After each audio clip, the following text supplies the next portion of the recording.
Olá, bom dia! Está começando mais um Extra Classe, uma iniciativa do Sindicato dos Professores de Escolas Particulares.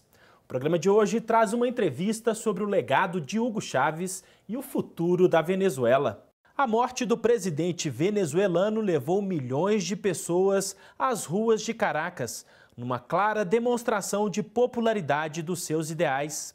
Um forte opositor dos Estados Unidos e do neoliberalismo, Chávez rendeu polêmicas e entrou para a história como uma liderança política que melhorou o padrão de vida de parcela expressiva da população pobre do país, com avanços em importantes áreas sociais como saúde e educação. E quem está aqui conosco para falar sobre este assunto é o cientista político Pedro Ottoni. Olá, Pedro, bom dia, tudo bem? Bom dia. Pedro, as mudanças instituídas pelo presidente Hugo Chávez vão sobreviver sem a liderança, sem a presença dele? Qual a sua análise a respeito disso? Toda mudança, institucional, todo movimento político, ele também é pautado por apostas, né? E apostas que confrontam com uma conjuntura, com a ação dos outros atores que disputam o jogo político.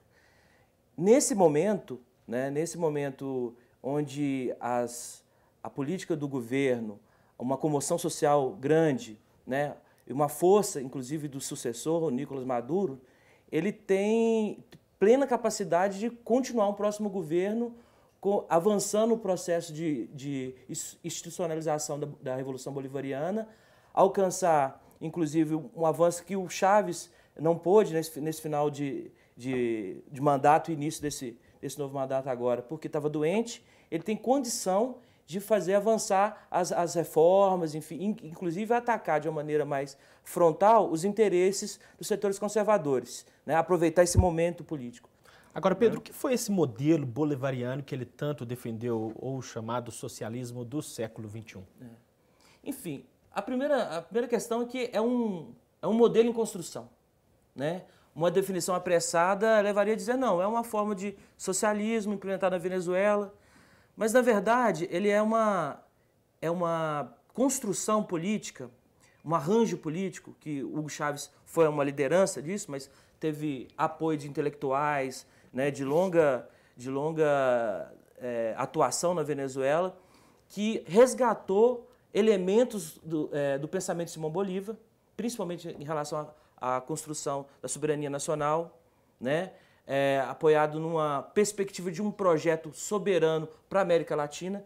Então, essa composição, soberania nacional e internacionalismo, no sentido que a Venezuela teria de ser esse polo irradiador de um pensamento da nossa América, América Grande, da América articulada, da América Latina como uma única pátria. Então, isso foi resgatado de Simão Bolívar. Claro que tem o componente mais atual do pensamento do próprio Chávez, enfim, e do conjunto de intelectuais, lideranças políticas, e populares que trouxeram para esse pensamento a ideia de igualitarismo, dessa expressão mais procurar responder às demandas populares, procurar ter um modelo democrático para levar essas demandas a serem materializadas, Então, assim, dar resposta a essas demandas, melhor dizendo. Então, é uma conjunção de um pensamento já ancestral, vamos dizer assim, na América Latina, com essas demandas mais recentes, do igualitarismo, da democracia, que compôs esse repertório que foi chamado de bolivarianismo.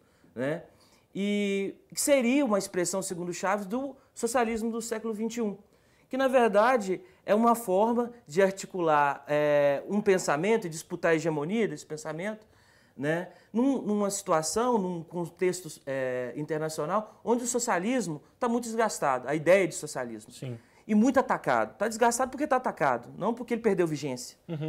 Então, a forma de você desbloquear essa ideia a resistência. É você falar assim, não, vamos reeditar esse socialismo, vamos colocar esse socialismo em nos contornos contemporâneos, e também com um registro nacional e regional.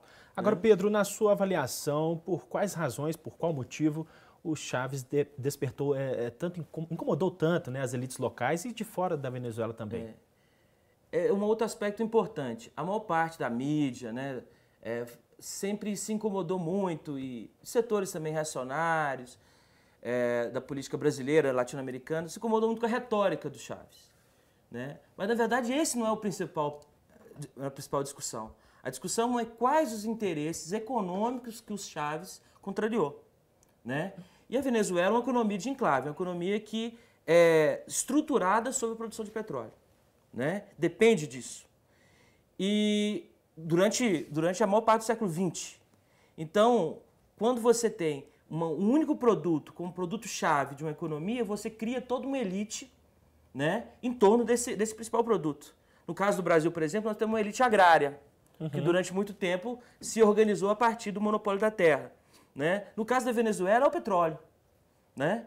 Então tem toda essa estrutura, essa base social que se alimenta e reproduz seu poder a partir do controle desse recurso.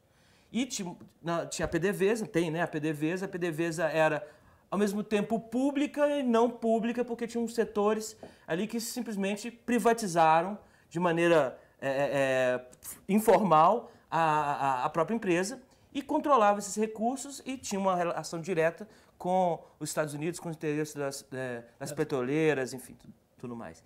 Então, ele contrariou esses interesses, que era um interesse que estava... Isso, nacionalizou, e não apenas nacionalizou, mas colocou a serviço de um projeto popular, né? Esse foi o grande motivo, então? Esse foi o grande motivo. Ele desarticulou toda uma elite que funcionava em torno do petróleo e que se reproduzia dentro do Estado também, porque toda elite econômica ela tem uma expressão política. Você acha, então, que é a partir dessa nacionalização em 2003 que a reação ao governo dele por parte das elites... E da preparação dessa nacionalização. Né? Não foi uma coisa foi a torque de caça, não foi simplesmente um decreto. Chávez preparou, né, uma mudança. Ele preparou novos quadros, novos sistemas de gestão da PDVSA para dar conta de romper com essa elite que estava ali há no mínimo 60 anos. Pedro, eu vou convidá-lo para assistirmos a uma reportagem feita por nossa equipe sobre este assunto e logo em seguida a gente volta a conversar. Vamos lá? Ok. O venezuelano Hugo Chávez Frias nasceu em 1954 em uma área rural do estado de Barinas. Aos 17 anos, entrou para a academia militar e, a partir dali, deu início à sua participação política na vida do país. Falecido no dia 5 de março de 2013, Chávez marcou a história da Venezuela e da América Latina.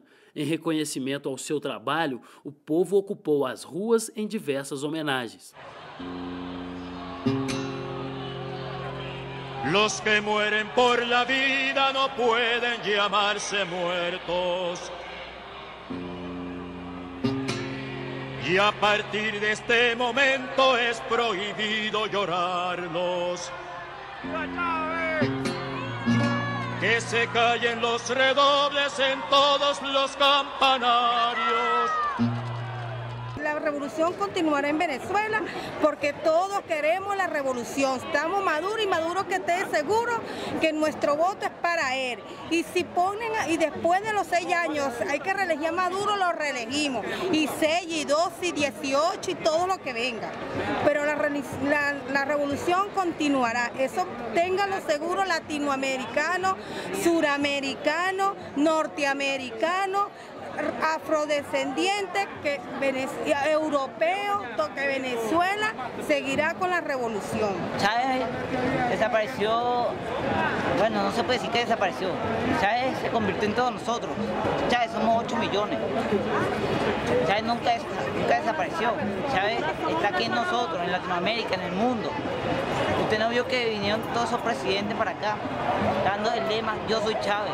Y hemos perdido un gran hombre en esta vida, que nos envió la naturaleza para que nos ayudara a nosotros también a crecer como crecen los árboles. Esto fue lo que nos enseñó, a arar la tierra, sembrar, para crear todas las cosas bellas en este mundo, no tener egoísmo ni diferencia.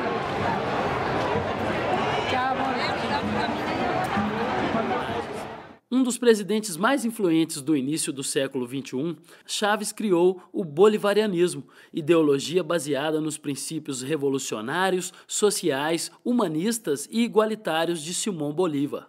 A ideia também defende a integração política e econômica dos países da região. Durante esse período de um pouco mais de um mês na Venezuela, nós tivemos uma experiência riquíssima podemos perceber os avanços, os logros do processo bolivariano, logros reais do ponto de vista social, do ponto de vista da inclusão social, da diminuição da desigualdade. Venezuela hoje é o país menos desigual do mundo, da América Latina, mas ademais desses ganhos do ponto de vista da política social, de educação, de saúde, ganhos do ponto de vista da consciência das pessoas. O vice-presidente do Sindicato dos Professores esteve em visita por 2 vezes à Venezuela e pôde perceber as grandes transformações sociais naquele país. Marco, conta pra gente o que você viu em suas visitas. Olha, para se fazer uma análise conjuntural da Venezuela hoje, é importante fazer alguns comparativos. Antes da chegada de Chávez ao poder, a Venezuela era apenas um país ainda desconhecido da maioria das pessoas e que tinha uma grande reserva de petrolífera. Era conhecido como a Arábia Saudita da América, né? Mas que tinha 60% das suas crianças fora da escola, a maioria da população na pobreza quase absoluta e apenas 300 famílias tomando conta, né, da exploração do petróleo, que era a base da economia do país. Bom, hoje pode-se dizer que o analfabetismo foi erradicado da Venezuela. Existe um projeto de moradias populares que é exemplar na América Latina. A saúde e a dignidade do povo pobre, da população pobre, foi realmente resgatada. Mesmo acusado de ser um ditador, Chávez deu provas de que a Venezuela vive uma democracia participativa, em que o povo tem forte atuação nas decisões do governo. Desde a sua chegada ao poder em 1999, foram 16 consultas públicas, entre eleições, plebiscitos e referendos. Chávez saiu vitorioso em 15 delas. Estando lá, nós percebemos que lá é talvez o país mais democrático do mundo. Lá tem um referendo revogatório, que qualquer autoridade eleita pode ser submetida a referendo a partir do momento que é eleita. Então, existem vários mecanismos de democracia direta e meios de comunicação, né? Comunitários em todos os bairros, enfim. Mas no Brasil, lamentavelmente, isso não é para a gente bloqueado, é vedado ao povo brasileiro ter acesso a entender a importância que foi para a América Latina, para o povo latino-americano, para os povos do mundo, o processo bolivariano. O próximo governante venezuelano vai herdar alguns desafios. Mas o que esperar do futuro da Venezuela sem Hugo Chávez? Em Caracas, por telefone, a jornalista da Telesur, Karina Santos, conta como o país vive esse momento histórico. Todo mundo nesse país sabe falar o que está acontecendo nesse momento histórico. Sabe falar dos governos passados, sabe exatamente situar que momento que a gente está vivendo. E no momento dessa história desse país, o bonito é perceber que as pessoas têm certeza, assim, estão muito fortes em afirmar que esse processo vai continuar com a organização do povo. Está muito claro para os milhões de chavistas que esse processo tem que continuar com a organização popular e com a construção do poder popular, né, que é a grande base desse projeto bolivariano. Agora, Pedro, quais são, ou serão, né, na verdade, os principais desafios do novo presidente, do sucessor? Agora, imediatamente, né, agora logo depois das eleições, é você montar uma equipe de governo, reestruturar uma equipe de governo para tocar, enfim, a administração e tudo mais, estabilizar, né? Agora, mais a curto e longo prazo, você tem os desafios no ponto de vista da economia, que é diversificar, continuar crescendo, porque a Venezuela cresce mais do que a América Latina, né? Continuar crescendo e crescer com uma certa preocupação em relação à inflação. Não a inflação que os meios de comunicação hoje em dia, a maior parte deles analisam, falam que é o principal problema. Mas, na verdade, qualquer país que está passando por um momento de crescimento econômico, ele tem uma certa inflação. Isso é normal porque você tem ampliação do ganho salarial, etc.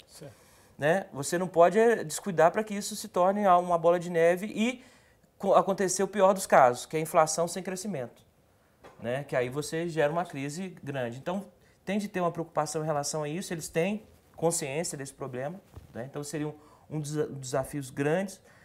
Você ter uma melhor distribuição de plantas industriais, uma diversificação dessas plantas industriais, mesmo com a tentativa do governo de melhorar, de diversificar o setor industrial, ainda há uma concentração no setor petroleiro, é grande.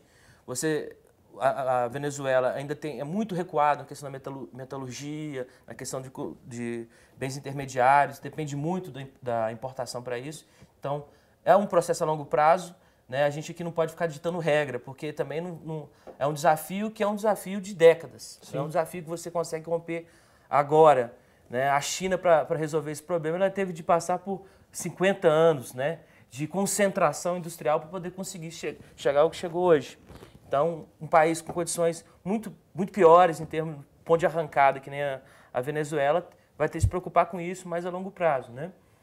É dito, né, hoje também sobre a questão de continuar as políticas sociais, né? As políticas sociais estão, como a gente já disse antes, estão consagradas em lei, estão estabilizadas em lei, mas as demandas, né, sociais também elas vão se ampliando. Sim. A partir do momento que você resolve alguns problemas, outros surgem e as pessoas querem resposta para esses problemas, né? Então, um desafio é continuar avançando nessas conquistas sociais, que já foram grandes. Por exemplo, Venezuela tem a jornada semanal de 36 horas, né, 6 horas diárias. Então, isso é um ganho significativo de qualidade de vida para essa população. Só que isso já está conquistado. Você precisa avançar mais. Pedro, haveria aí algum risco de tentativa de golpe, como ocorreu em 2002? Sim, golpes, né? Sempre há essa possibilidade. Faz parte do repertório dos Estados Unidos, faz parte do repertório das elites, né?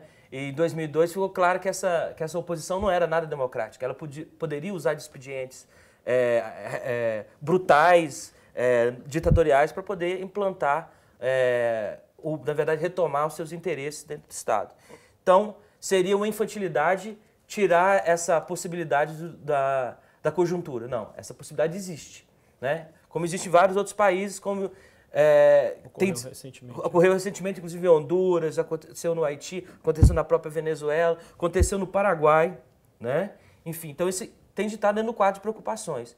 Agora, as condições de reação do bolivarianismo são muito melhores do que em 2002, né? Você tem ganhos sociais mais consolidados, que tem uma legitimidade do governo em relação, né, à população. Você tem estruturas, instituições da sociedade civil que defendem mais, né, esse projeto. Você tem uma mídia mais democratizada, tanto do ponto de vista de produção de conteúdo da própria sociedade civil, das comunidades, como também de estruturas maiores do Estado, enfim, das empresas estatais, enfim, todas elas produzem mídia e conseguem ter uma ressonância maior, uma audiência maior junto à população. Então, todo esse conjunto de iniciativas que o Chávez levou adiante ajuda a fortalecer e resistir a uma tentativa de golpe. Então, mesmo tendo a possibilidade, ela sai em condições muito piores, porque o povo está muito mais organizado. Certo.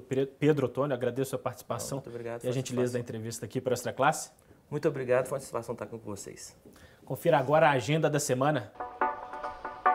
O Simprominas convoca os professores das escolas particulares de Belo Horizonte e região para a nova assembleia da campanha reivindicatória de 2013. Será no próximo sábado, 23 de março, às 10 horas, no auditório do sindicato, que fica na rua Jaime Gomes, 198, no bairro Floresta.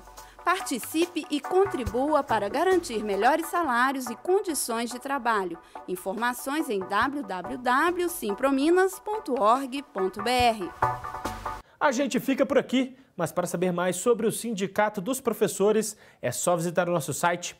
Sua participação é muito importante. Envie sugestões e críticas para o endereço extraclasse@simprominas.org.br.